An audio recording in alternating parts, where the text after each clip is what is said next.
Power. It can build empires that last for centuries or destroy lives in an instant. Think about the rulers who once stood at the pinnacle of the ancient world, their names etched into history as symbols of glory. But behind every crown, there's a story few dare to tell, a story of betrayal, ambition, and fate so shocking they defy belief. These kings and emperors commanded armies, shaped civilizations, and lived as gods among men, only to meet ends so dramatic, so unpredictable, that their stories still send chills down our spines today. What happens when the mighty fall? What secrets lie buried beneath the grandeur of their reigns? Picture this: a ruler at the height of their power, surrounded by gold and adoration, only to be undone by the very people they trusted. Some were betrayed by their closest allies, others fell victim to their own arrogance, and a few met fate so bizarre they seem ripped from legend. These aren't just tales of ancient history, they're cautionary lessons about the fragility of power, the cost of ambition, and the unpredictable twists of destiny. How does a king who once held the world in his hands end up forgotten, or worse, remembered only for his downfall? The answers lie in the shadows of their palaces, in the whispers of their courts, and in the moments when fortune turned its back on them. This journey isn't just about recounting tragedies, it's about unraveling the human drama behind the throne. We'll explore 30 of the most astonishing fates ever recorded, from rulers who vanished without a trace to those whose deaths became symbols of their era. You'll discover how love could be as deadly as war, how loyalty could dissolve into treachery, and how even the wisest leaders could blind themselves to their doom. These stories aren't just relics of the past, they're mirrors reflecting the timeless struggles of power, pride, and the price of greatness. So settle in, because history's most shocking downfalls are about to reveal themselves, and the lessons they hold might just change the way you see the world. Julius Caesar stood at the peak of power, a conqueror who reshaped Rome with his ambition. Yet in one brutal afternoon, the very men who had sworn loyalty to him turned their daggers, not on a battlefield, but in the heart of the Senate itself. The assassination wasn't just a murder, it was a calculated act of political theater. 23 times the blade struck, with senators who had once praised him now lunging forward like wolves. Among them was Brutus, a man Caesar had trusted as a son. The shock of that betrayal echoes through history in his final words, "You too, Brutus," a moment so iconic it still chills us 2,000 years later. But why did Brutus and the others turn against him? Some claimed it was to save the Republic from Caesar's growing power. Others whispered of personal grudges or promises of influence. The truth was likely a tangled web of fear, envy, and misguided idealism. These weren't faceless assassins. They were his inner circle, men who had shared meals with him, fought beside him, even owed their careers to him. And that's what makes Caesar's fate so haunting. Betrayal from an enemy is expected, but from a friend, it's a wound that never truly heals, not even for history's greatest leaders. The aftermath was chaos. Instead of restoring the Republic, the assassins unleashed a wave of violence that would consume Rome for decades. Caesar's death became a rallying cry, his blood staining not just the Senate floor but the future of an empire. His story is a stark reminder. Power attracts both devotion and danger, and sometimes the greatest threat doesn't come from outside. It's the knife hidden in a trusted hand.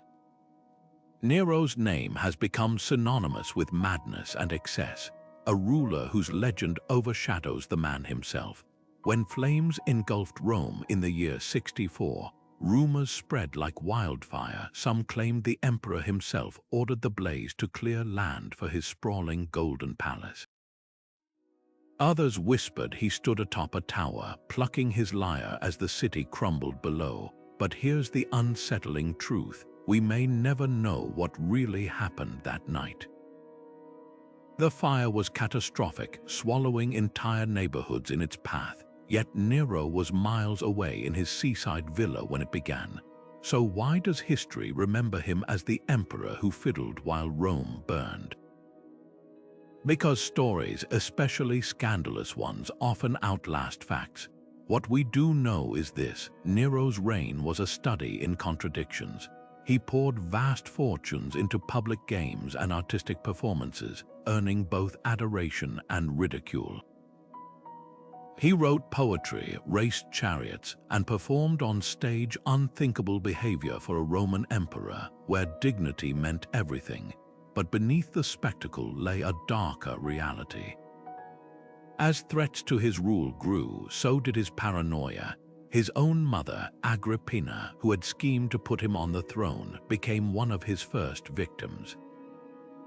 Then came the senators, the generals, even his beloved teacher Seneca, all purged in waves of suspicion. By the time rebels marched on Rome, Nero had few allies left. Cornered and desperate, he chose suicide over capture, reportedly lamenting with his final breath, "What an artist the world loses in me." But was he truly the monster history paints him as? Some scholars argue Nero was a reformer, cutting taxes for the poor and championing the arts. His alleged crimes might have been exaggerated by later historians eager to please new emperors. After all, history is written by the victors, and Nero had no one left to defend his legacy. His story forces us to ask, how much of what we know about the past is fact, and how much is political fiction? The flames of Rome faded, but Nero's infamy burned brighter with each passing century. Whether tyrant or misunderstood visionary, his downfall reveals a timeless lesson. Power isolates as much as it elevates. And when the crowd turns against you, even an emperor can find himself utterly alone. Cleopatra's story reads like the final act of a grand tragedy, one where the heroine chooses her exit with chilling precision. When Octavian's forces closed in on Alexandria, the last pharaoh of Egypt faced an impossible choice: humiliation as a Roman prisoner or a death on her own terms.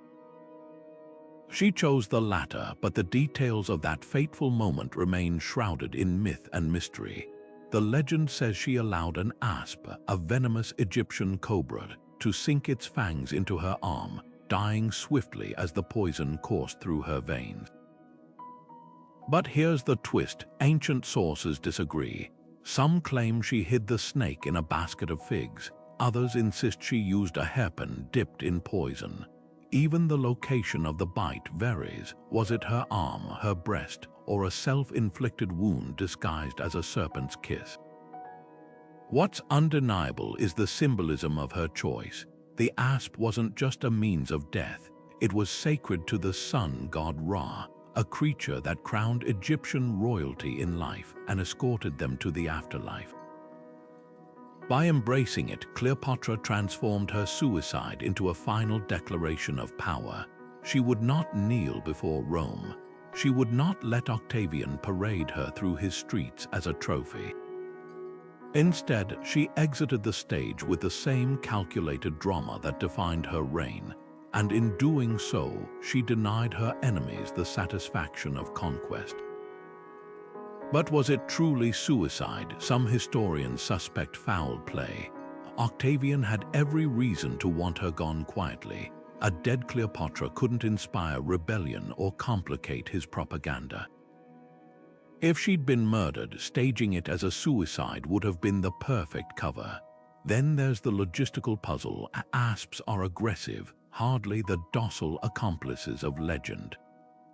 Could a queen renowned for her intellect really have relied on such an unpredictable method? the truth may forever elude us, buried beneath layers of Roman spin and Egyptian pride. Cleopatra's death didn't just end a life, it erased an era. With her passing, Egypt ceased to be an independent kingdom, becoming mere property of Rome. Yet her defiance echoes through time. She wasn't just a woman who loved and lost. She was a ruler who understood that sometimes the most powerful act is the refusal to play the game at all. And in that final, enigmatic choice, she ensured no one would ever forget her, not as a captive, not as a pawn, but as a queen. Caligula began his rule with promise, a young emperor hailed as Rome's savior after the grim reign of Tiberius. The people adored him. His nickname, Little Boots, came from the miniature soldier's gear he wore as a child while accompanying his father on campaigns. But within a year, everything changed. A severe illness struck him down, and when he recovered, Rome barely recognized the man who returned. The once charming prince had vanished, replaced by a ruler whose whims grew darker, stranger, and more dangerous with each passing day. Take the infamous incident with his horse in Citatus. Caligula didn't just dote on the animal, he allegedly planned to make it a consul, the highest political office in Rome. Was this a joke taken too far, a deliberate insult to the Senate, or the delusion of a mind unraveling? Historians still debate it, but the message was clear. No institution, no tradition was safe from his mockery. Then came the war on Neptune. After a failed military campaign in Gaul, Caligula marched his troops to the English Channel and ordered them to collect seashells as spoils of war from the ocean itself. To some, it was madness. To others, a calculated display of power meant to humiliate his soldiers and remind Rome that even the gods bowed to his will. But cruelty, not whimsy, defined his later years. He drained the treasury on lavish spectacles while starving the people, revived treason trials to seize wealth from nobles, and reportedly whispered to statues of gods that they should fear him. His own family wasn't spared. He exiled or executed relatives, including his sister Drusilla, whose death some claim drove him over the edge. By the end, even his guards had enough. In a dim corridor of the palace, a group of praetorians ambushed him, stabbing him 30 times, one for each year of his life. His wife and young daughter were murdered shortly after, erasing his bloodline in a single bloody night. So was Caligula truly insane? Modern scholars suggest he may have suffered from illness, perhaps epilepsy or encephalitis, that altered his behavior. Others argue his actions were the extremes of absolute power, a warning of what happens when no one can say no. His legacy endures as a cautionary tale. The boy who could have been Rome's greatest hope became its most terrifying punchline, a ruler so unhinged that even the sea wasn't spared his wrath. And in the end, the very men sworn to protect him became the instruments of his doom. Richard III rode into battle with the weight of a kingdom and a dark legend on his shoulders. That day at Bosworth Field should have been his triumph, a chance to silence the whispers that had haunted his reign. Instead, it became the stage for history's most infamous betrayal. Abandoned by key allies at the crucial moment, his army crumbling around him, Richard made one last desperate charge straight at Henry Tudor's forces. Witnesses later claimed he fought like a man with nothing left to lose, his crown literally tumbling into a thorn bush as he was struck down. But the real betrayal wasn't just on that muddy field. It began years earlier, in the shadows of the Tower of London. The disappearance of his nephews, the young princes Edward and Richard, became the stain that would never wash away. Officially, they were declared illegitimate, removed from the line of succession. Then they simply vanished. Did Richard order their deaths to secure his throne, or was he framed by the Tudors, who needed him painted as a monster to justify their own takeover? Centuries later, the discovery of two small skeletons beneath the tower's stairs only deepened the mystery. Science confirmed they were children of the right age, but without definitive proof they were the princes. The truth remains locked in the past. Then came Shakespeare, whose play turned rumor into cultural fact. Hunchbacked, scheming, gleefully evil, the Richard of the stage bore little resemblance to the real king, who contemporary accounts describe as a competent administrator and brave soldier. But drama thrives on villains, and Tudor propaganda made Richard the perfect antagonist. The irony, many of his alleged crimes, like the murder of his brother George, were likely committed by others, including the very Tudors who demonized him. Even his physical deformity, long used as shorthand for moral corruption, may have been exaggerated. Modern analysis of his rediscovered skeleton revealed only mild scoliosis. So who was the real Richard? A ruthless usurper who stopped at nothing to keep power, or a capable leader slandered by history's winners, perhaps both? Power in medieval England wasn't won with kindness, and Richard lived in an age where survival meant playing the game as fiercely as your enemies. His tragedy lies in how completely his story was rewritten, not just in death, but in the centuries that followed, where each retelling added another layer to the myth. The man who fell at Bosworth became less a historical figure and more a cautionary tale, that when the crown is up for grabs, the victors don't just claim the throne, they control the narrative. Claudius was never supposed to be emperor. Stuttering, limping, and dismissed by his own family as weak-minded, he spent most of his life hidden away until fate handed him the throne after Caligula's assassination. Against all expectations, he proved to be a capable ruler, expanding Rome's borders, reforming its legal system, and even conquering Britain. But in the imperial court, competence was no shield against ambition, especially when it came from his own wife. Agrippina the Younger wasn't just Claudius's fourth spouse. She was a political force with a singular goal: to see her son Nero on the throne. And according to ancient historians, she was willing to cross any line to make it happen. The fatal meal was as ordinary as it was sinister, a dish of mushrooms, the emperor's favorite. Some accounts claim Agrippina personally poisoned a single choice mushroom, ensuring Claudius would eat it. Others suggest she employed Locusta, Rome's most infamous poisoner, to lace the entire dish. What followed was a slow, agonizing demise. Claudius didn't die immediately. The toxins racked his body for hours, leaving him in such torment that he allegedly cried out for an antidote. But Agrippina was ready. She delayed doctors, ordered blankets soaked in hot water thrown over him to accelerate the poison's effects, and even ensured his final will favoring another heir was suppressed. By morning, Rome had a new widow and a 12-year-old emperor in waiting. Yet this wasn't just a story of murder. It was a masterclass in palace intrigue. Agrippina had spent years laying the groundwork. She orchestrated Claudius's adoption of Nero over his own son Britannicus. She positioned allies in key military and political posts. And when the time came, she understood the golden rule of imperial assassinations, a plausible deniability. Poison was the perfect weapon, quiet, untraceable, and easily blamed on natural causes. The Senate, though suspicious, declared Claudius divine posthumously while quietly accepting Nero's rise. But the cruelest twist, Agrippina's victory was short-lived. Within 5 years, Nero would turn on her, ordering her execution after she dared to criticize his rule.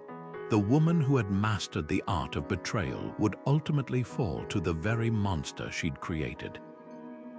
Claudius's fate reminds us that in ancient Rome, the greatest threats often came not from barbarians at the gates, but from the smiling faces at the dinner table. Commodus didn't just rule Rome, he wanted to be Rome. The son of the revered Marcus Aurelius, he inherited an empire at its peak, only to transform it into his personal playground. While his father spent years on the frontier defending the borders, Commodus preferred the roar of the Colosseum to the quiet strategies of governance. He didn't just watch gladiatorial games, he participated, fighting in rigged battles where his opponents were disarmed or paid to lose. Dressed as Hercules, complete with a lion's skin cloak, he declared himself the reincarnation of the demigod, demanding worship as a living deity. Statues of him sprouted across the city, each more grandiose than the last, while he renamed months of the year after his own titles. But vanity, unchecked, has a way of breeding contempt, especially among those closest to power. The breaking point came when Commodus announced plans to march into the consulate on New Year's Day, dressed as a gladiator, signaling his intent to dissolve the Senate's remnants of authority. For his inner circle, it was the final straw. His mistress Marcia, Chamberlain Eclectus, and the Praetorian prefect Letus formed a conspiracy so audacious it bordered on irony. They would kill the emperor who fancied himself invincible in the most vulnerable place imaginable, his bath. Poison came first, slipped into his wine by Marcia. When it failed to kill him quickly enough, they sent in Narcissus, his personal wrestling trainer, to finish the job by strangulation. The man who had spent years performing feats of strength for adoring crowds died gasping, naked and helpless, in the steam of his own bathing chamber. Yet Commodus's death wasn't just the end of a tyrant, it marked the unraveling of an era. The Pax Romana, the centuries-long peace his father had upheld, fractured within years as rival claimants fought for the throne. His reign exposed a grim truth. When an emperor cares more for spectacle than statecraft, the system itself begins to rot. The Senate, desperate to erase his legacy, condemned his memory so thoroughly that even his statues were torn down. But perhaps the most damning verdict came from history itself.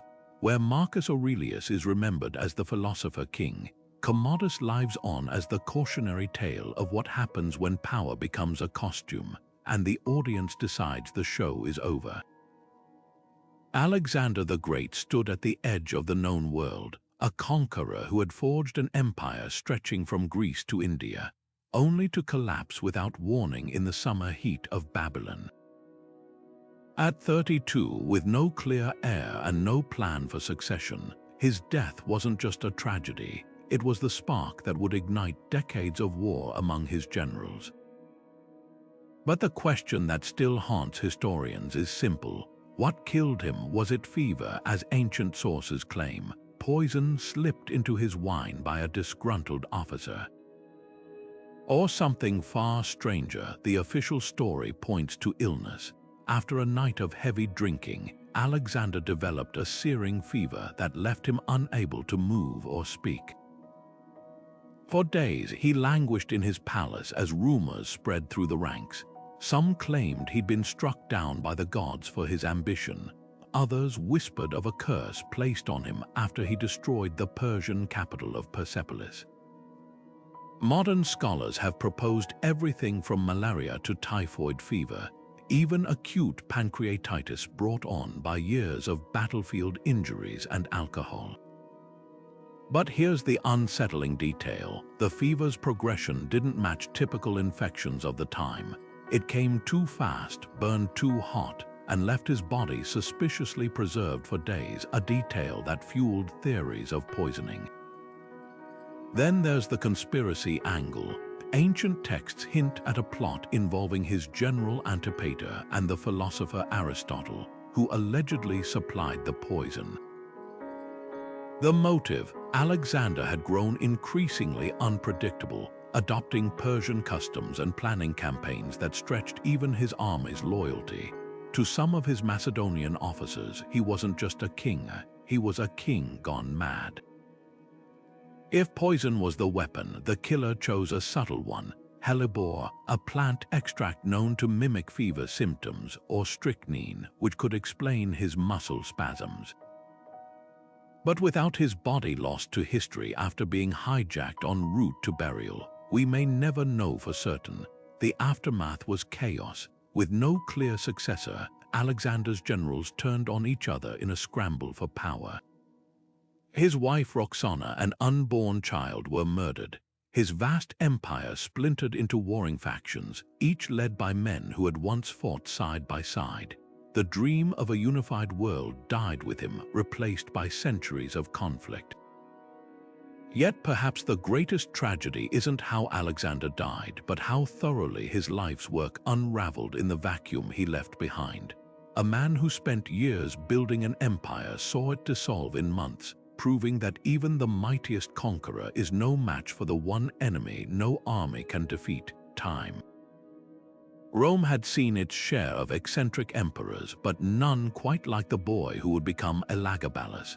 At just 14, he was thrust onto the throne, a puppet of his grandmother's ambition, yet within 4 short years, his reign would spiral into such chaos that even his own family turned against him.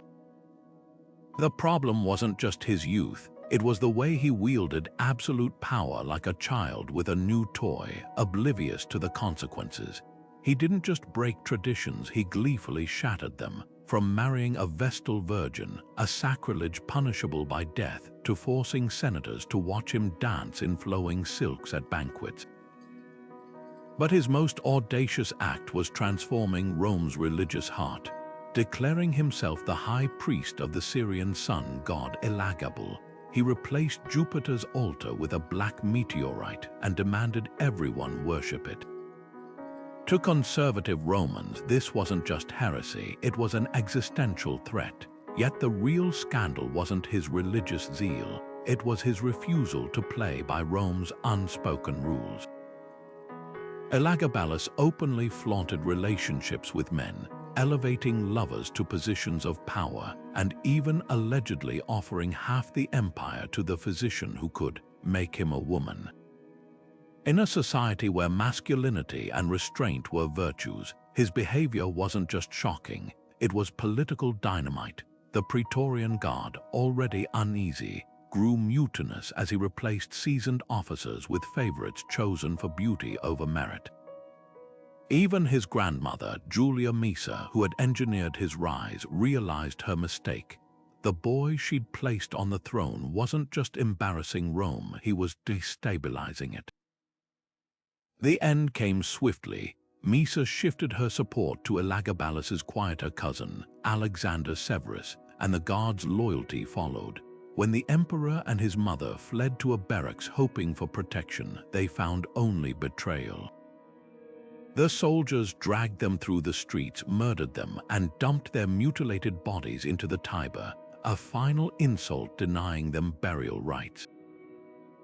In death, Elagabalus suffered the ultimate punishment, damnatio memoriae, the erasure of his name from official records.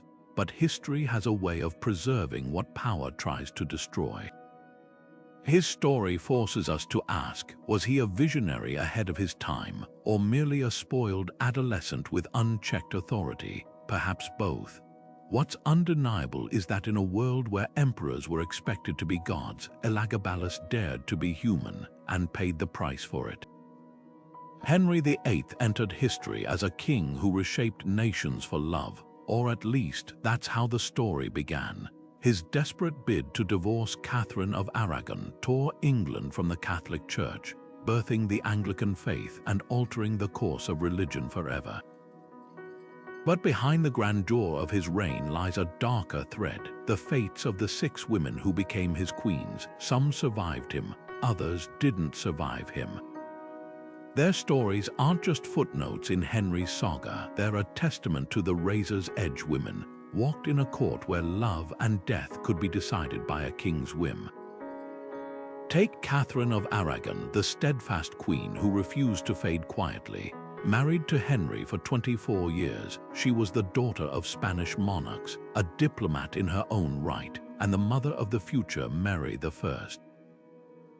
But when she failed to produce a male heir, Henry's eye wandered, and his patience vanished. Divorced, banished to drafty castles, and separated from her beloved daughter, Catherine spent her final years signing letters, the unhappy queen.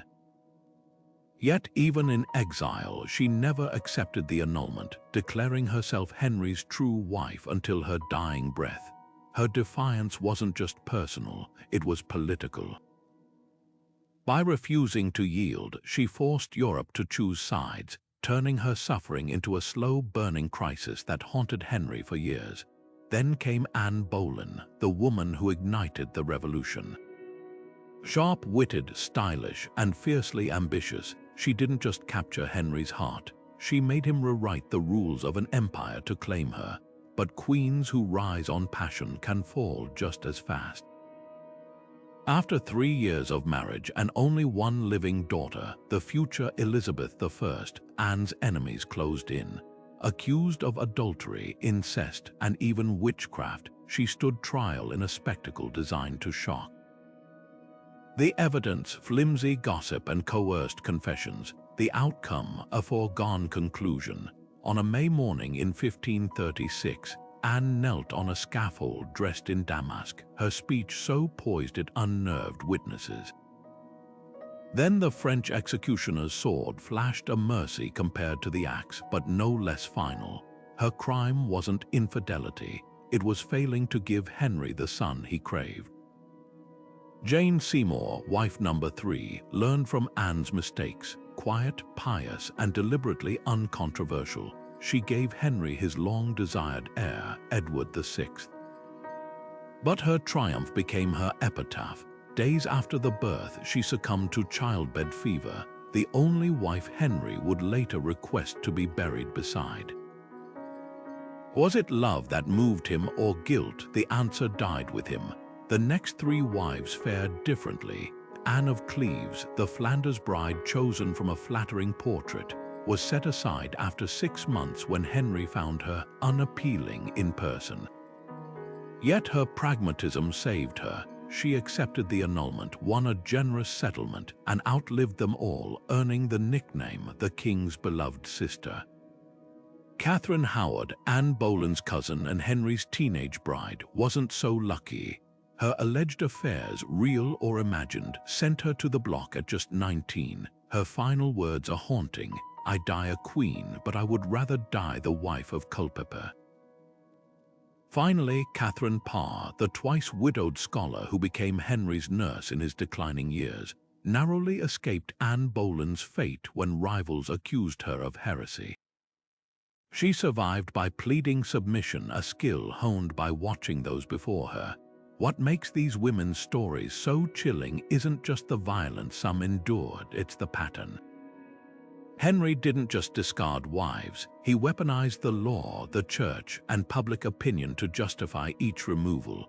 A queen's worth hinged on her womb, her wit on walking the tightrope between charm and challenge. Their legacies, though, outlasted him.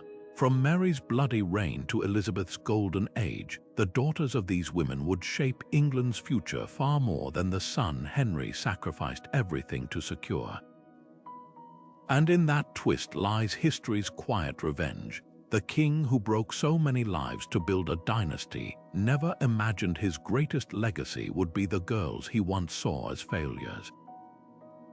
Domitian ruled Rome with an iron fist, a man so consumed by suspicion that he lined the walls of his palace with polished stone, not for grandeur, but to catch the reflections of anyone who might approach him from behind. His reign began with promise, reforming corruption and securing the empire's borders, but as years passed, the cracks in his psyche widened. Whispers of plots, real or imagined, became his obsession. Senators, philosophers, even his own family fell victim to his purges. Yet the very terror he cultivated to protect himself would become the weapon of his undoing. The conspiracy against him wasn't led by foreign enemies or rebellious generals. It festered in the heart of his household. His wife, Domitia, once his closest ally, allegedly knew of the plan. His chamberlain Parthenius, weary of arranging executions, helped orchestrate the attack. Even the Praetorian Guard, sworn to defend him, turned a blind eye. The details of that September evening are stark. Assassins cornered Domitian in his private quarters, their daggers flashing as he wrestled desperately for a weapon hidden beneath his pillow. Later, it was revealed the blade had been secretly removed days earlier, proof that his downfall was meticulously planned. But why did they risk it? Domitian's cruelty had grown indiscriminate. A single misplaced word could doom a man, and his lists of enemies grew longer each day. The final straw came when he began targeting his own inner circle, executing his cousin Flavius Clemens and banishing Clemens' wife, who happened to be Domitian's own niece. In a world where even blood ties offered no safety, the only logical move was to strike first. The aftermath was oddly subdued. The Senate rejoiced, chiseling his name from monuments in a ritual known as damnatio memoriae. Yet history's judgment is more complicated. Domitian's fiscal policies kept Rome solvent, his military campaigns strengthened its frontiers, and his brutal efficiency might have been the price of stability in a fracturing empire. His death didn't just end a dynasty, it exposed the paradox of absolute power. The very paranoia that kept Domitian alive for years became the flaw his enemies exploited. And in that fatal twist, his story mirrors so many others. No amount of polished stone can reveal the betrayal that comes from within. Maximilian of Mexico never wanted the throne, at least not at first. When French Emperor Napoleon III offered him the crown of Mexico in 1863, the Austrian Archduke hesitated. This wasn't a nation clamoring for a monarch. It was a puppet regime propped up by French bayonets, a scheme to exploit Mexico's chaos after years of civil war. Yet ambition, flattery, and a misguided sense of destiny wore him down. With promises of European support and a romantic vision of bringing order to the New World, Maximilian and his wife Charlotte sailed across the Atlantic, unaware they were stepping into a trap history had already set. From the start, the cracks in his reign were impossible to ignore. The liberal government of Benito Juarez refused to surrender, waging a guerrilla war from the mountains. Maximilian, despite his progressive ideals, he upheld land reforms and even offered Juarez amnesty, could never shake the stain of being a foreign imposer. Then came the betrayal. As American pressure mounted after their own civil war ended, Napoleon III abandoned Maximilian, withdrawing French troops and cutting off funding overnight. Charlotte, desperate to save her husband, raced to Europe to plead with Napoleon and the Pope, but her frantic efforts unraveled into madness, and she never returned, leaving Maximilian alone to face the gathering storm. The final act was swift and brutal. With his forces crumbling, Maximilian retreated to Querétaro, where Republican troops besieged the city. When a loyal general betrayed him, revealing secret escape routes, his fate was sealed. Captured and tried by a military tribunal, he faced a charge no European monarch had ever confronted in the Americas: treason against a republic he'd never truly ruled. His dignified bearing during the trial won sympathy abroad. Even Victor Hugo and Giuseppe Garibaldi pleaded for clemency, but Juarez understood the stakes. Pardoning Maximilian would legitimize future foreign invasions. On the morning of June 19, 1867, the emperor stood before a firing squad, handing each soldier a gold coin and urging them to aim true. Moments later, his body collapsed beside those of two loyal generals, their blood soaking into Mexican soil. Maximilian's tragedy wasn't just his death, it was the delusion that doomed him. A man who fancied himself a benevolent ruler, blind to the reality that no crown granted by foreign invaders could ever sit comfortably. His execution wasn't merely punishment, it was a statement. Mexico and the Americas would bow to no emperor, and in that brutal clarity, his story became a warning. Power borrowed is power already lost. the Romanovs' final days were steeped in a surreal mix of mundane captivity and mounting dread. Tsar Nicholas II, once ruler of 1/6 of the Earth's landmass, spent his last months with his family in a cramped basement, their meals served on chipped plates by guards who mocked their former titles. The Bolsheviks had initially placed them under house arrest, but as the Russian Civil War raged, their captors grew nervous. The White Army was advancing, and the Romanovs, living symbols of the old regime, had become a liability. On the night of July 16, 1918, the family was roused from sleep and told to prepare for a photograph, a ruse to gather them in the cellar of Ipatiev House. What followed was a horror so chaotic it bordered on farce. 11 executioners filed into the room, their pistols loaded. Nicholas, clutching his hemophiliac son Alexei, barely had time to utter a confused "what?"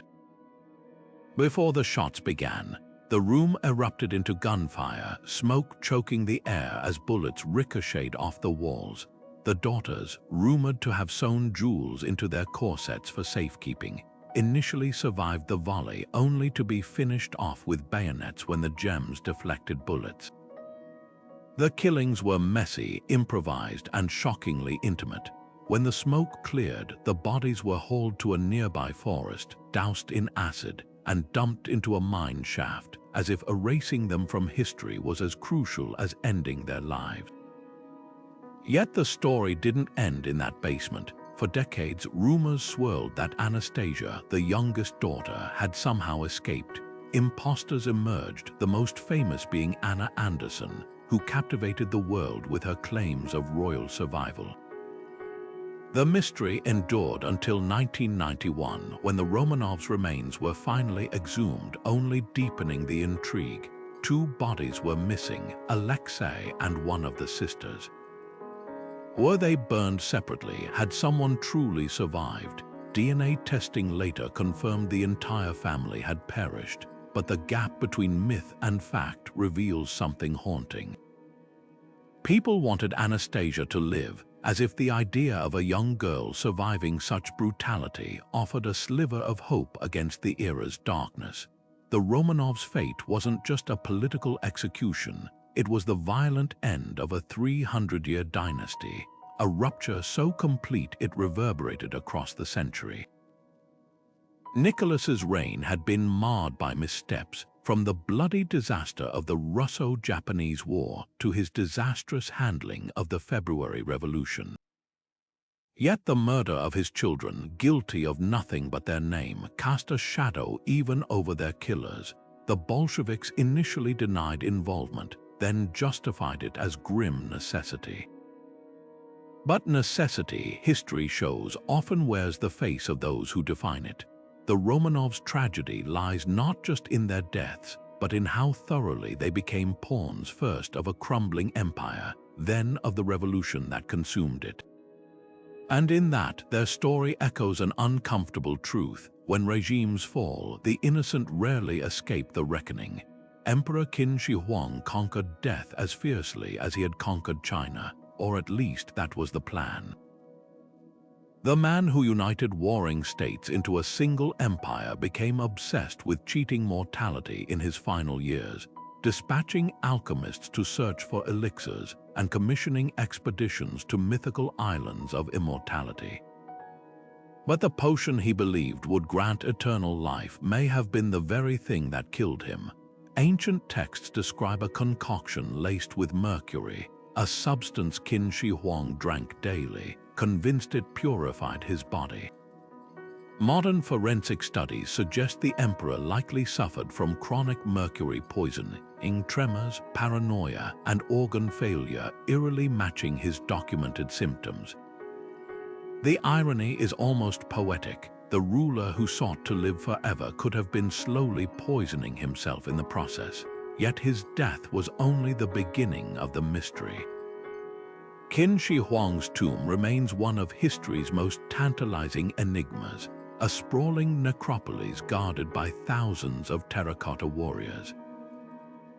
While the clay army has been excavated, The emperor's burial chamber itself lies untouched, sealed beneath a man-made mound and protected by ancient booby traps described in historical records as rivers of liquid mercury and crossbows rigged to fire at intruders.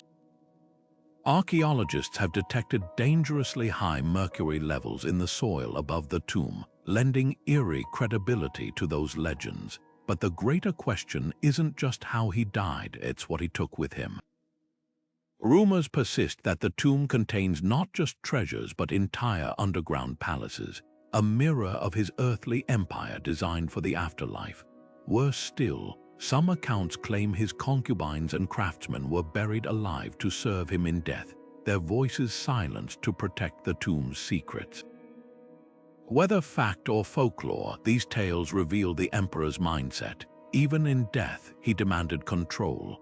His dynasty collapsed within years of his passing, but his mausoleum endures as a monument to obsession, a king so fearful of oblivion that he built his own immortality in clay and poison. And perhaps that's the ultimate twist. Qin Shi Huang's name survives not because he escaped death, but because he confronted it with such terrifying grandeur that the world could never look away. Louis XVI never expected to be king, shy, indecisive, and more interested in locksmithing than statecraft. He inherited a throne already buckling under debt and discontent. By the time he grasped the gravity of France's crisis, the streets of Paris were boiling with rage over bread shortages and inequality. His wife, Marie Antoinette, became the revolution's favorite villain, the Austrian Madame Deficit, whose alleged extravagance masked a more complex truth.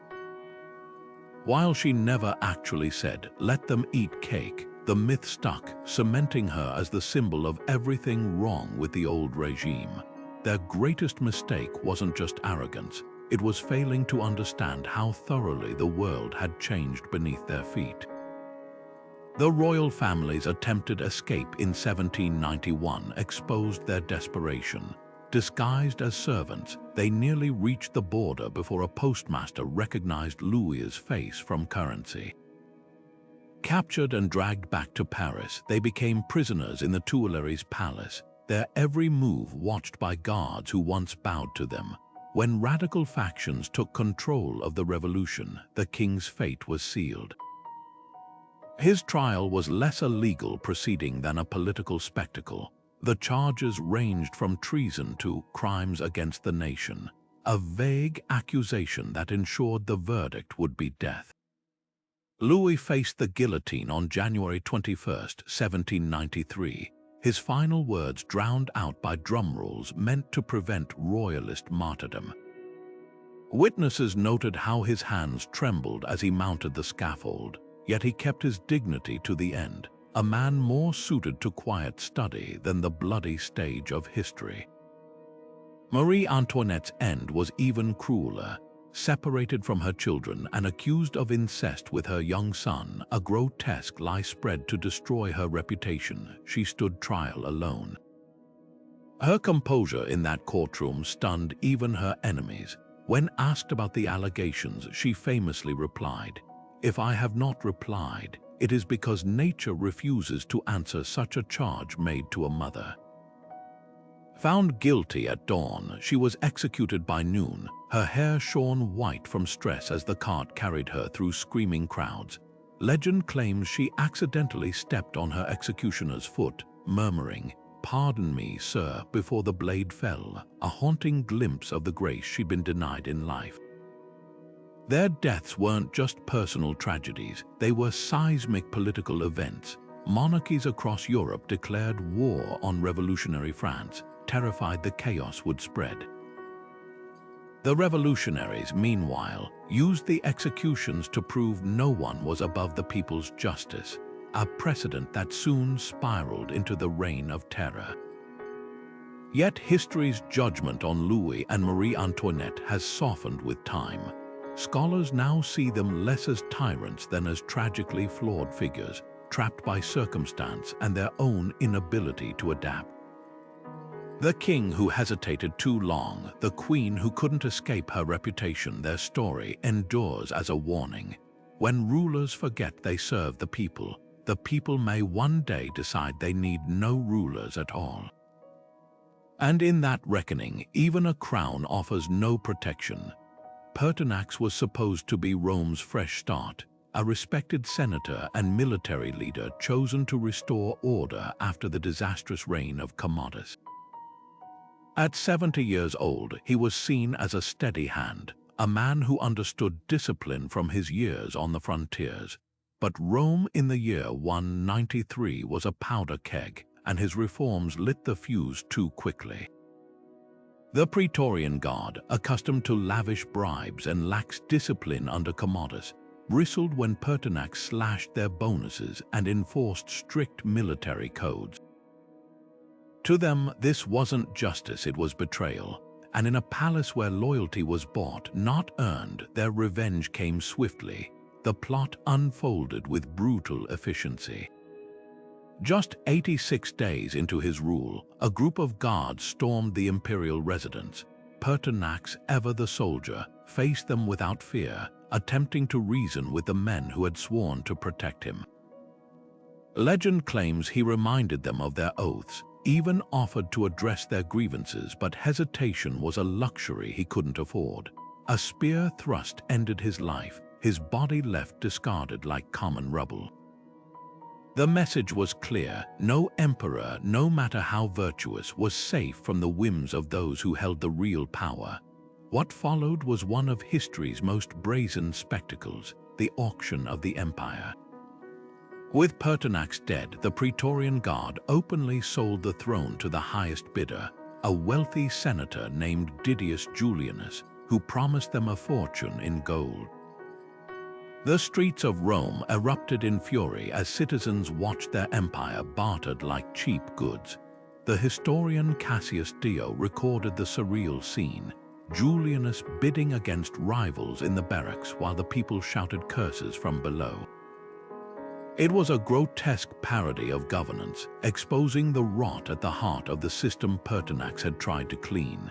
Yet Pertinax's tragedy wasn't just his murder, it was the fatal misstep of underestimating greed. He assumed fairness could replace corruption overnight, that soldiers who had grown fat on privilege would embrace austerity for the empire's sake. His intentions were noble, but Rome had long operated on a darker calculus. Power flowed not from ideals, but from the purses and swords of those who enforced it. In the end, his reign became a cautionary tale. Reform without allies is just rebellion waiting to happen. And in the shadow of the Praetorian camp, where gold clinked louder than oaths, even the best intentions could get an emperor killed. Romulus Augustulus never stood a chance. The boy who would become the last Roman emperor of the West was barely a teenager when his father, the Germanic general Orsts, placed him on the throne in the year 476. His very name was a contradiction, Romulus, after Rome's mythical founder, and Augustulus, meaning Little Augustus, a mocking echo of the empire's greatest ruler. He reigned for less than a year, a puppet emperor whose only power came from the men who controlled him. And when the end came, it wasn't with a heroic last stand, but with a whimper that echoed through history. The real power behind the throne was Odoacer, a Germanic chieftain whose soldiers had grown tired of empty promises. When Orsts refused their demand for land, they turned to Odoacer, who swiftly deposed the young emperor. But here's what's surprising: Romulus wasn't executed or imprisoned. Instead, he was exiled to a villa in Campania, given a generous pension, and allowed to live out his days in comfortable obscurity. Some accounts suggest he even became a minor landowner, tending gardens far from the throne he'd never truly ruled. It was an oddly merciful end for the figurehead of a collapsing empire, one that raises a haunting question: why spare him? Perhaps Odoacer understood the symbolism. Killing Romulus would have been a declaration of war against the idea of Rome itself, and the Germanic ruler was savvy enough to know he needed the Senate's cooperation.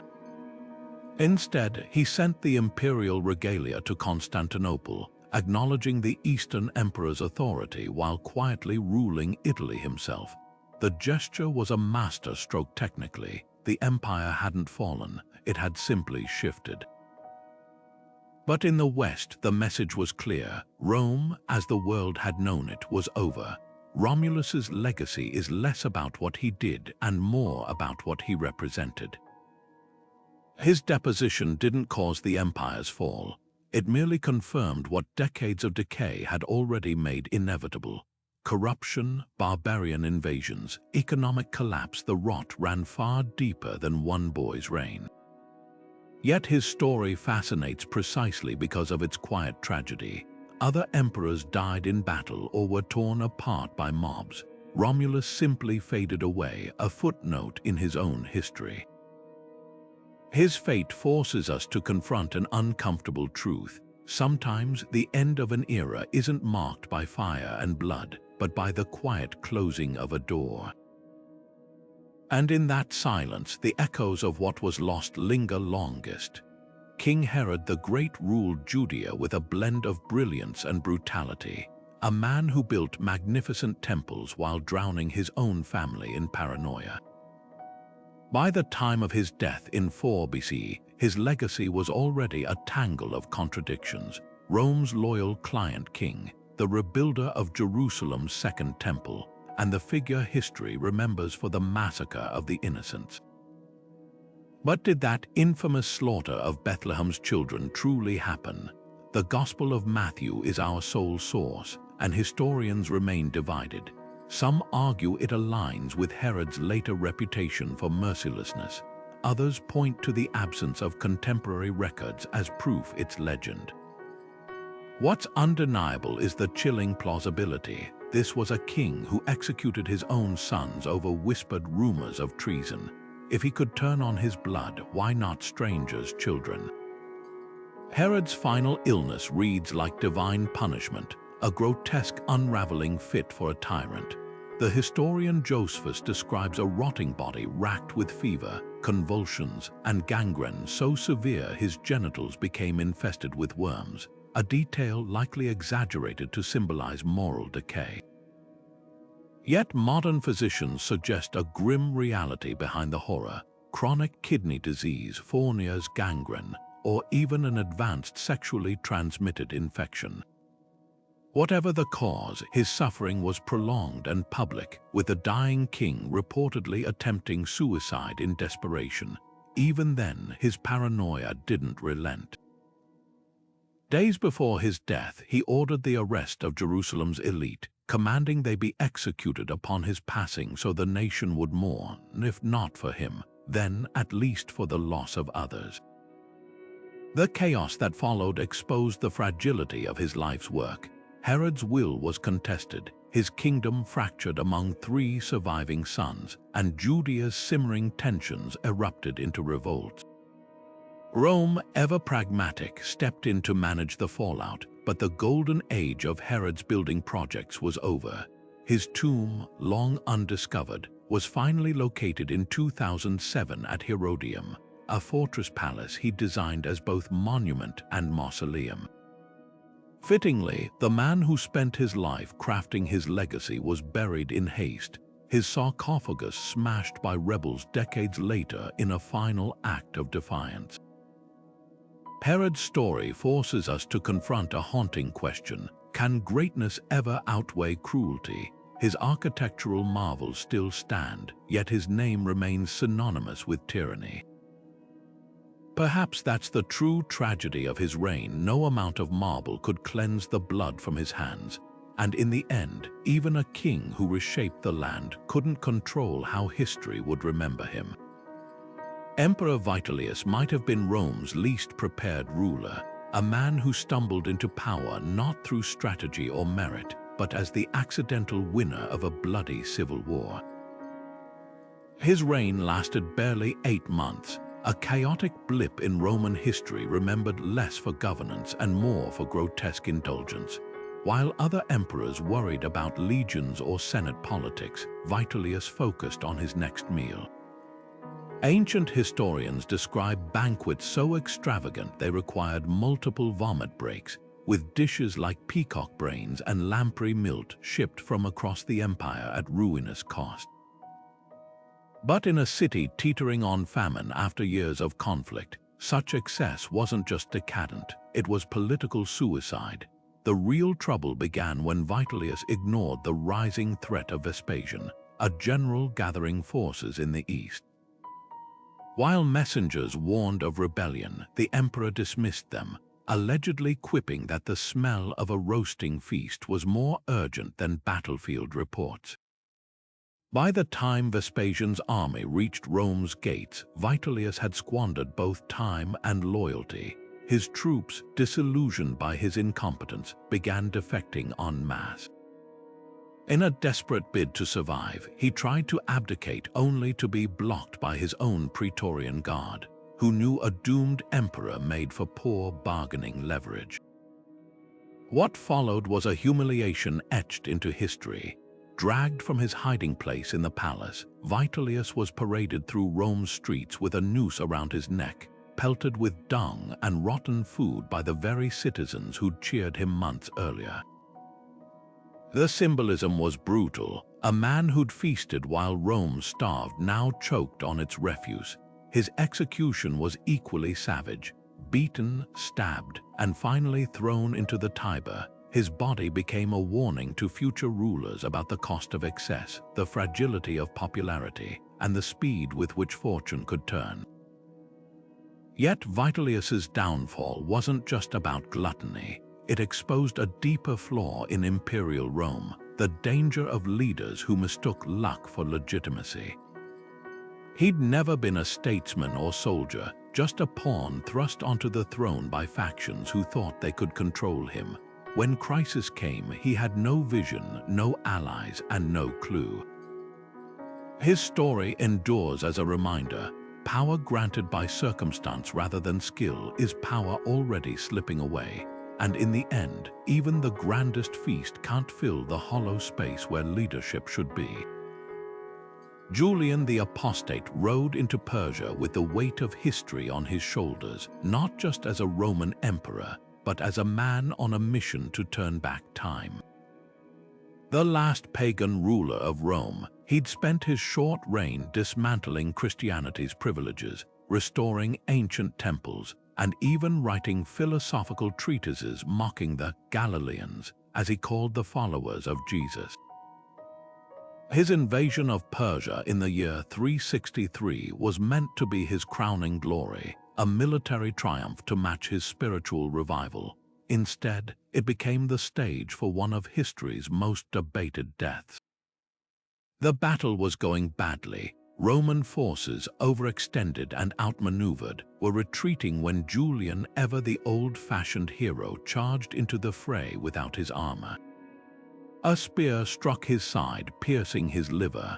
As he was carried to his tent, the story goes that he gathered his philosophers and generals for one final, chilling debate. Did the wound come from a Persian warrior, or was it divine retribution for his war against Christianity? Julian himself seemed to waver. According to his physician, he scooped up a handful of his own blood and flung it toward the sun, crying out, "You have won, Galilean." Whether this was a taunt or a surrender depends on who tells the tale. The aftermath was swift and symbolic. Julian's death left no heir, and his reforms died with him. The next emperor, Jovian, was a Christian who hastily signed a humiliating peace with Persia and restored Christianity's privileges. Paganism, already fading, never recovered its footing. But here's the twist: Julian's downfall wasn't just about religion. His Persian campaign had been a reckless gamble, driven less by strategy than by his obsession with emulating Alexander the Great. He'd ignored supply lines, dismissed local guides, and marched deep into enemy territory without securing retreat routes. In the end, his romantic vision of antiquity blinded him to the realities of warfare and power. Yet Julian's legacy lingers precisely because he failed. Had he succeeded, the religious map of Europe might look utterly different. His story forces us to ask, can one man's nostalgia really reverse the tide of history, or is progress, once set in motion, impossible to undo? The spear that felled him answered that question, not with divine judgment, but with the cold truth that even emperors can't rewrite time. And in that, his tragedy becomes ours, the haunting allure of what might have been, and the relentless march of what must be. Caracalla ruled Rome with a fist clenched in permanent fury, a man so consumed by suspicion that he slaughtered his own brother Geta in their mother's arms just to secure the throne. His reign became a masterclass in tyranny, from massacring thousands in Alexandria over a perceived slight to debasing the empire's currency to fund his endless wars. Yet for all his brutality, the emperor met his end not on a battlefield, but in the most humiliating place imaginable, crouched by a roadside mid-urination when his own bodyguard drove a dagger into his back. The assassin, Martialis, wasn't some lone fanatic. He acted with the quiet approval of Caracalla's inner circle, men who could no longer stomach the emperor's escalating paranoia. Just days earlier, Caracalla had executed Martialis's brother on vague charges of fatal miscalculation. The murder itself was almost poetic in its mundanity. During a pause on a march to Carrhae, the emperor stepped aside to relieve himself, his guards momentarily turning away. In that unguarded instant, Martialis struck. No grand last words, no heroic struggle, just a gasp as the blade found its mark. The man who had terrorized an empire died as ingloriously as a common criminal, his blood soaking into the dirt beside a ditch. But here's what's chilling. Caracalla's death didn't shock Rome. It relieved it. The Senate declared him an enemy of the state posthumously, scrubbing his name from monuments and melting down his statues. Even the army, long his power base, barely protested. Such was the depth of his isolation, a ruler who thought fear alone could secure loyalty, only to discover too late that terror has an expiration date. His successor, Macrinus, didn't even wait for the body to cool before seizing power, proving how swiftly the wheel of fortune could turn. Caracalla's legacy is a paradox. He gifted Rome the Antonine constitution, granting citizenship to all free men in the empire, a reform that reshaped history, yet no one remembers him for it. Instead, his name endures as shorthand for unchecked savagery, a cautionary tale about the hollowness of power built solely on violence, because in the end, no amount of bloodshed could shield him from the truth. Even emperors are vulnerable when their backs are turned.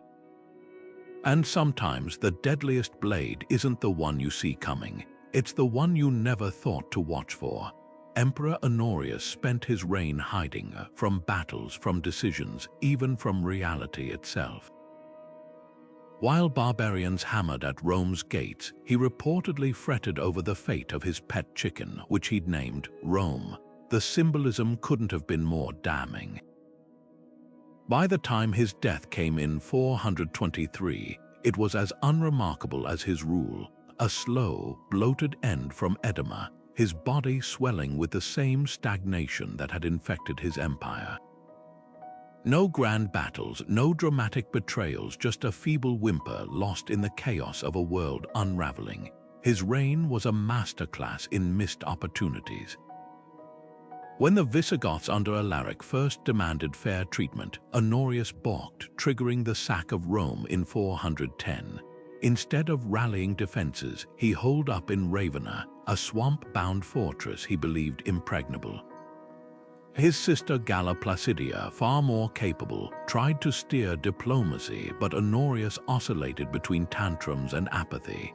At one point, he executed his best general, Stilicho, on baseless suspicions, a move that left the empire defenseless and sent shockwaves through the remaining loyal troops. The final insult came after his death. As Honorius's body cooled, the barbarians he'd failed to confront for decades were already carving up his territories. The Western Empire, which had limped along through his incompetence, now lacked even the pretense of leadership. What's chilling isn't just how he failed, but how little his failure seemed to matter in the end. Rome didn't fall with a bang under Honorius. It eroded, like sand slipping through fingers too weak to clutch it. His legacy is a paradox. Honorius wasn't cruel like Nero or delusional like Caligula. He was simply inadequate, a man who inherited a storm and thought ignoring it would make it pass. In that, he became history's cautionary tale. Weakness can be as destructive as malice, and sometimes the greatest crime of a ruler isn't what they do, but what they refuse to face. Charles I stepped onto the scaffold outside Whitehall Palace on a frigid January morning with an eerie calm, as if he were attending a coronation rather than his own execution. The crowd, held back by armed soldiers, fell into stunned silence as the king handed his cloak and jeweled garter to an attendant. Deliberate, unhurried gestures meant to underscore one final truth. He believed himself a martyr, not a criminal. When the masked executioner raised the axe, Charles had just enough time to murmur a prayer before the blade severed his head with a single stroke. A witness later claimed a terrible groan rippled through London at that moment, such as I never heard before and desire never to hear again.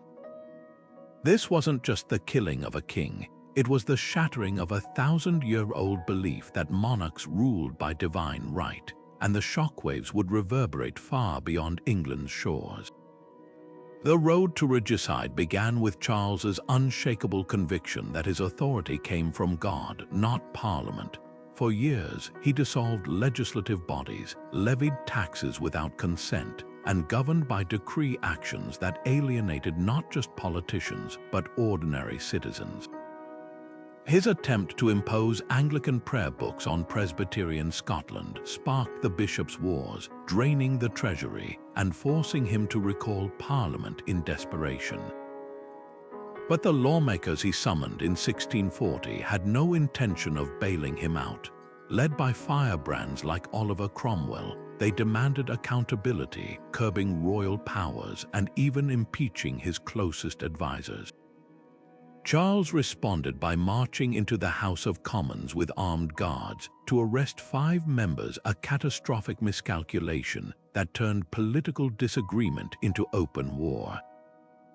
The English Civil War that followed wasn't just a battle of armies, it was a clash of ideologies. Royalists saw Parliament as rebellious subjects overstepping their bounds. Parliamentarians viewed Charles as a tyrant who'd broken the ancient contract between ruler and ruled. When Cromwell's new model army crushed royalist forces, the victors faced an unprecedented dilemma. What do you do with a king who refuses to surrender his absolutism? Charles, ever defiant, refused to acknowledge the court convened to try him, declaring, "No earthly power can justly call me to account." His stubbornness sealed his fate. The tribunal, stacked with his enemies, declared him guilty of treason against the public interest, a revolutionary concept that redefined sovereignty itself. The execution's aftermath was as calculated as it was brutal. Parliament ordered Charles's head sewn back onto his body for a private burial, fearing relics of the martyred king would inspire unrest. They were right. Copies of his final speech, smuggled out and printed clandestinely, spread like wildfire. In death, Charles became a potent symbol for royalists, a saint murdered by traitors; for republicans, proof that no ruler was above the law. Cromwell's Commonwealth soon crumbled under its own contradictions, and the monarchy was restored in 1660 under Charles's son. But something fundamental had shifted.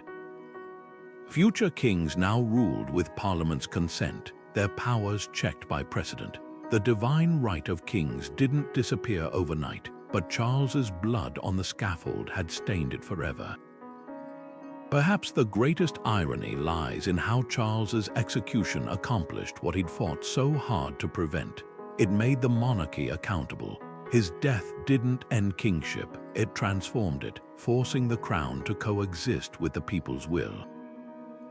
And in that brutal January moment, as his head fell into the straw, an ancient truth became undeniable.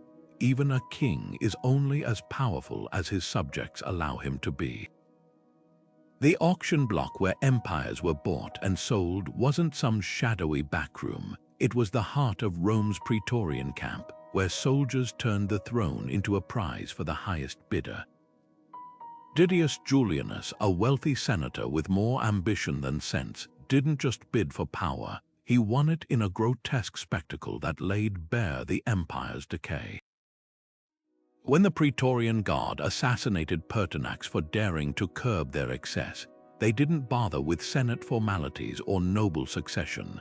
They simply announced the throne was up for sale, and Julianus, whispering offers alongside his rival Sulpicianus, finally clinched the deal with a promise of 25,000 sesterces per soldier, roughly a decade's pay in a single bribe. The message was clear. Rome was no longer ruled by laws or lineage, but by the whims of armed men and the weight of a coin purse. Julianus's reign began with immediate isolation. The Senate, forced to endorse the farce, seethed at the humiliation. The people, already suffering food shortages, rioted when they learned their new emperor had purchased power like a trinket. Ancient historians describe crowds pelting his litter with stones, shouting insults as he passed. Even the Praetorians, now richer but no more loyal, watched with folded arms as the city unraveled. But the fatal blow came from beyond Rome's walls. Three rival generals, Pescennius Niger in Syria, Claudius Albinus in Britain, and Septimius Severus on the Danube, refused to recognize the auction's winner. Severus, the closest and most ruthless, marched on Rome with his battle-hardened legions, offering Julianus a chilling ultimatum: surrender or die. Panic gripped the palace. Julianus, realizing too late that gold couldn't buy loyalty, scrambled for solutions. He ordered the Senate to declare Severus a public enemy. He tried to fortify the city, then to negotiate, even proposing to share power. But Severus, smelling weakness, never slowed his advance. As rebel troops neared Rome, the Praetorians, those same men Julianus had bankrupted the treasury to pay, abandoned him without a fight. Stripped of protection, the emperor was left to face the Senate's wrath. They condemned him in minutes, sentencing him to death in the very palace he'd bought. The executioner's blade fell swiftly, but the final indignity came after. The Senate erased his name from monuments as if he'd never existed, a fitting end for a ruler who mistook a transaction for legitimacy. Julianus's story isn't just about greed, it's about the illusion of control. He believed money could secure what only respect and authority could sustain. In the year of the 5 emperors, where power changed hands like dice in a tavern, his fatal error was assuming an empire could function like a marketplace. But thrones built on bribes crumble under the first real challenge, and in that brutal lesson his legacy endures. No amount of gold can armor a crown when the people who matter refuse to bow. King Tutankhamun's golden mask hides more than just the face of a boy king. It conceals one of history's most tantalizing mysteries. At just 18 or 19 years old, Tutankhamun's sudden death around 1324 BC left no heirs, no clear succession, and a tomb so hastily prepared that its walls weren't even fully painted. For centuries, theories swirled. Was his demise an accident, an illness, or something far darker? Modern science has peeled back the layers, but the answers only deepen the intrigue. The most dramatic theory points to a chariot crash. CT scans of Tut's mummy reveal devastating fractures to his left leg and shattered ribs, injuries consistent with a high-speed impact. Some Egyptologists imagine a young pharaoh, eager to prove himself in battle or a ceremonial race, losing control of his chariot. But here's the catch. Those scans also show signs of healing, suggesting the injuries weren't immediately fatal. So if the crash didn't kill him, what did? Enter the malaria hypothesis. DNA analysis detected traces of the deadliest strain of the disease in Tut's remains, alongside evidence of a club foot and genetic disorders from generations of royal inbreeding. A weakened immune system compounded by infection could have turned a broken leg into a death sentence, yet murder whispers persist. The back of Tut's skull shows unusual damage, fueling speculation of a blunt force blow. Was it a coup by his powerful advisors like Ai or Hormheb, who both later claimed the throne? Ancient politics offer motive. Tut's reign reversed his father Akhenaten's controversial monotheistic reforms, restoring Egypt's old gods. That upheaval created winners and losers, some of whom may have wanted the young king gone before he could change his mind. But forensic anthropologists caution the skull damage likely occurred during mummification or the hasty 1922 excavation by Howard Carter's team. The truth may lie in a combination of factors. Tut's frail body, ravaged by malaria and genetic defects, could have succumbed to an infection from his injuries. His tomb's rushed construction hints at an unexpected death, leaving no time to craft the lavish burial reserved for long-reigning pharaohs. But perhaps the greatest clue is what's missing: any record of his final days.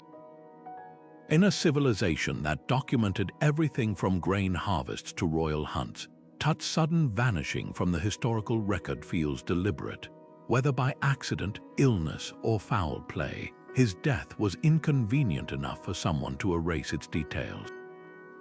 Tutankhamun's legacy endures not just for the treasures in his tomb, but for the unanswered questions he left behind.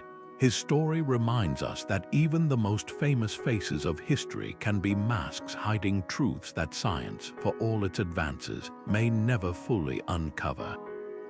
And in that uncertainty, the boy king continues to reign not over Egypt, but over our imagination. Emperor Phocas seized power in a bloodbath, overthrowing his predecessor Maurice and massacring the entire imperial family, even Maurice's young sons, whose deaths were so brutal that chroniclers couldn't bring themselves to describe the details.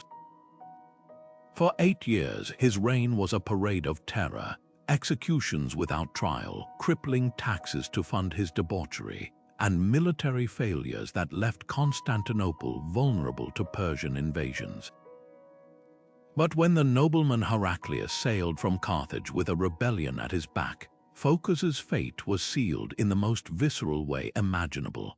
Captured and dragged before Heraclius in chains, the deposed emperor faced a question that would echo through history. Is this how you ruled, wretch? The answer came not in words but in actions. Heraclius personally beheaded Phocas, then ordered his body mutilated, his genitals severed, his corpse paraded through the city on a dung cart before being burned and scattered. What could drive a new ruler to such extremes? Phocas wasn't just incompetent, he'd weaponized cruelty. Senators were flogged in public for imagined slights. The army, once Rome's pride, rotted under his neglect as Persians pillaged the eastern provinces. Most damningly, he'd broken the unspoken contract of Byzantine rule. Emperors could be harsh, but they were expected to protect the empire. Phocas had failed spectacularly, leaving Heraclius to inherit a realm on the brink of collapse. The mutilation wasn't merely revenge, it was political theater, a deliberate erasure of Phocas's legitimacy. By desecrating his body, Heraclius sent a message. This man was never a true emperor, just a butcher who'd stolen the throne. Yet there's a grim irony in Phocas's downfall. The very brutality that defined his reign became the template for his demise. In Byzantium, power wasn't just won or lost, it was performed. Heraclius understood that to cement his own authority, he had to stage Phocas's end as both punishment and purging. The spectacle worked, the crowds cheered the desecration, and Heraclius went on to reclaim lost territories, becoming one of Byzantium's greatest rulers. But the lesson lingered. In an empire where violence was the currency of power, no tyrant could escape the debts he'd accrued. Phocas's fate proved that even emperors weren't exempt from the savagery they'd unleashed, and that history's judgment often came not from scribes, but from the sword of the next man ambitious enough to wield it. Otho's reign lasted 94 days, just long enough to realize he couldn't win.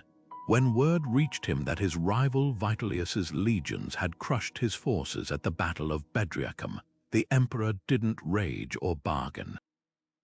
He didn't flee. Instead, he retired to his tent, wrote 2 letters, one to his sister, one to Vitellius, pleading for his men's safety, and plunged a dagger into his heart. It was a death so deliberate, so devoid of theatrics, that even ancient historians who loathed the chaos of the year of the 4 emperors couldn't help but respect it. Tacitus, rarely generous with praise, called it a death worthy of the Stoics. But what makes Otho's suicide so striking isn't just its dignity, it's the context. In a year where emperors clawed for power like starving dogs over scraps, here was one who chose to let go. The irony is that Otho had once been as ambitious as the rest. A scheming courtier in Nero's inner circle, he'd famously married, then divorced Poppaea Sabina after Nero stole her away. When Galba seized power in 68 AD, Otho backed him, expecting to be named heir. When Galba passed him over, Otho bought the Praetorian Guard's loyalty and had the old emperor murdered in the Forum. Hardly the stuff of noble endings. Yet something shifted once the crown was his. Facing Vitellius's advancing armies, Otho ignored his generals' pleas to fight on. Rome had already bled enough in civil war, he argued. Better one life than thousands. The aftermath proved his fears right.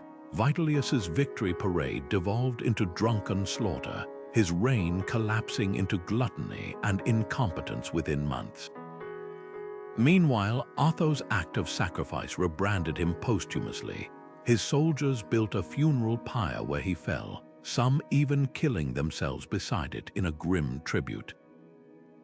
His opponents, expecting to loot his camp, instead found themselves quietly honoring the man who'd spared them further bloodshed. In death, Otho achieved what he never could in life: unity. But was his choice truly selfless or the ultimate power play? Some scholars suggest Otho knew the fight was unwinnable, and suicide allowed him to control the narrative. By refusing to be dragged through Rome in chains, he ensured history remembered him on his terms. Others argue his decision reveals a deeper truth about imperial Rome. Even at its most chaotic, the idea of honor still held sway. Otho's end forces us to reckon with the uncomfortable fact that sometimes the most powerful act isn't clinging to the throne, it's knowing when to step off it. And in that final, quiet moment, a man who'd lived by the sword chose to die by his own hand, leaving behind not a defeated emperor, but a legend that would outlast the empire itself. Emperor Aurelian walked the razor's edge between savior and tyrant, a man who pulled the Roman Empire back from the brink of collapse, only to be struck down by the very hands that once saluted him. In just 5 years, he crushed rebellions, reunited fractured provinces, and even built Rome's massive Aurelian walls to shield the city from barbarian hordes. His soldiers called him Restituta Orbis, Restorer of the World, a title earned through sheer force of will. But discipline, the same trait that forged his victories, became the spark that ignited his assassination. The trouble began with a secretary named Eros. Facing punishment for embezzlement, Eros knew Aurelian's justice was swift and merciless, So he spun a web of lies, forging a list of officers marked for execution and leaking it to the Praetorian Guard. The effect was electric. Men who'd followed Aurelian through battles against Palmyra, and the Goths now saw their names on a death warrant. Whether they believed the list or simply feared its possibility, the damage was done. Paranoia spread like wildfire through the ranks. The ambush came near Cinefrorium, a quiet stretch of road in Thrace. As Aurelian reviewed troop dispatches, a group of officers approached under the pretense of urgent news. Then the daggers flashed. There was no grand conspiracy, no philosophical opposition, just terrified men acting on the oldest instinct, self-preservation. The irony was crushing. Aurelian had spent his reign stamping out corruption and disloyalty, only to fall victim to a lie about the very purges he'd never ordered. Yet the aftermath revealed the hollowness of their fear. The conspirators, realizing their mistake too late, begged the Senate to condemn Aurelian posthumously. Instead, the Senate declared him a god, and the army, grief-stricken, hunted down his killers. His death exposed the paradox of his rule. You can't save an empire without breaking a few traditions or egos. Aurelian's tragedy wasn't just his murder. It was the realization that even the strongest leader is only as secure as the trust of those who wield their swords. And in the end, no amount of walls could protect him from the enemies within. Valentinian III inherited an empire already teetering on collapse, a ruler who spent more time indulging in petty vendettas than governing. By the time he reached adulthood, the Western Roman Empire was a hollow shell, its provinces picked apart by barbarian tribes, its treasury drained by corruption, and its armies a shadow of their former glory. Yet the emperor seemed oblivious to the gathering storm, more concerned with settling personal scores than shoring up his disintegrating realm. That fixation would prove fatal on a March day in 455. When a sword thrust in the Campus Martii not only ended his life but severed the last fragile thread holding the West together. The roots of his murder lay in a moment of unforgivable cruelty. Valentinian had developed an obsession with Petronius Maximus's wife, a woman of renowned beauty. When she resisted his advances, the emperor allegedly had her dragged to the palace and assaulted. Maximus, a powerful senator who'd already lost property to Valentinian's greed, swallowed his rage publicly, but privately, he began weaving a conspiracy with two of the emperor's own bodyguards. The plot wasn't born of political ideology or imperial ambition. It was pure personal vengeance. On the day of the assassination, Valentinian was practicing archery, utterly unprepared when Optellas and Throstellas, the guards he'd trusted, drew their blades. The attack was swift and brutal, leaving the emperor dead before his attendants could react. Yet the assassination solved nothing. Maximus, now seizing the throne, lasted a mere 77 days before being torn apart by a mob during the Vandal sack of Rome. The empire spiraled into chaos, with barbarian warlords and puppet emperors trading power like playing cards. Valentinian's death hadn't just removed a weak ruler, it exposed the rot at the core of the system. Without even the pretense of stable leadership, the West fragmented beyond repair. What makes Valentinian's downfall so tragic isn't just the violence of his end, but the senselessness of its cause. He wasn't struck down by a rival general or a reformist coup. His own petty cruelty, his failure to recognize that even an emperor must heed certain limits, turned a loyal senator into an assassin. And in that final irony lies a lesson. Power, when wielded without wisdom or restraint, doesn't just corrupt, it unravels sometimes with a single, well-placed stab. Maxentius never expected to face Constantine at the Milvian Bridge that October morning in 312. The Emperor of Rome had every advantage: home turf, superior numbers, and a strategic choke point over the Tiber that should have made crossing impossible. Yet as the battle raged, something shifted. Constantine's troops, fighting under a strange new symbol, the Chi-Rho, a fusion of Greek letters representing Christ, pushed forward with almost reckless fervor. Maxentius, watching his lines crumble, made a fatal miscalculation. He ordered a retreat across the hastily constructed pontoon bridge, a move that turned into chaos as panicked soldiers jammed the narrow passage. Then came the collapse. Planks splintered under the weight of armored men, and Maxentius, dragged down by his own heavy cuirass, vanished beneath the muddy waters. When his body was pulled from the river the next day, it wasn't just a corpse the fishermen recovered, it was the end of an era. The irony was thick enough to taste. Maxentius had spent his reign positioning himself as Rome's traditionalist savior, restoring pagan temples and appealing to the Senate's nostalgia for the old gods. Constantine, meanwhile, was the outsider, the usurper from the provinces. Yet history has a way of flipping the script. Maxentius's drowning became more than a military defeat. It transformed into a symbol.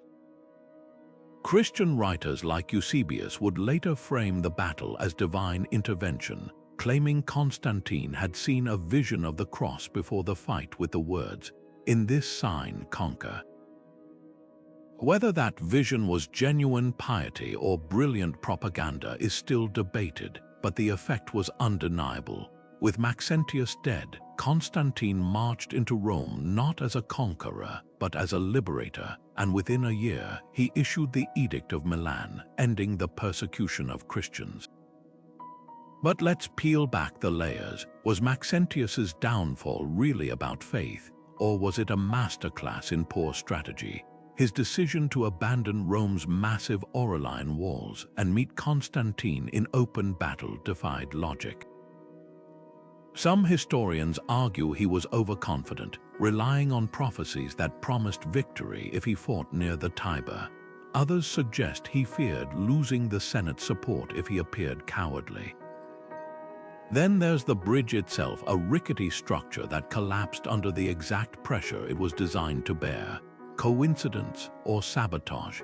Ancient sources hint at traitors in Maxentius's camp, men who might have weakened the pontoons to ensure his fall. The aftermath tells its own story. Constantine, ever the pragmatist, didn't immediately embrace Christianity after the battle.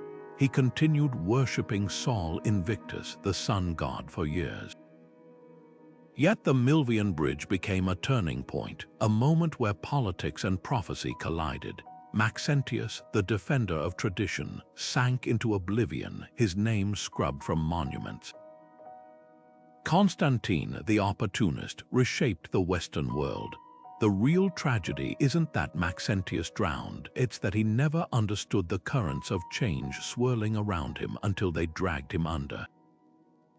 And in that fatal misreading of history's tide, he became the cautionary tale. Sometimes the weight of the past is what keeps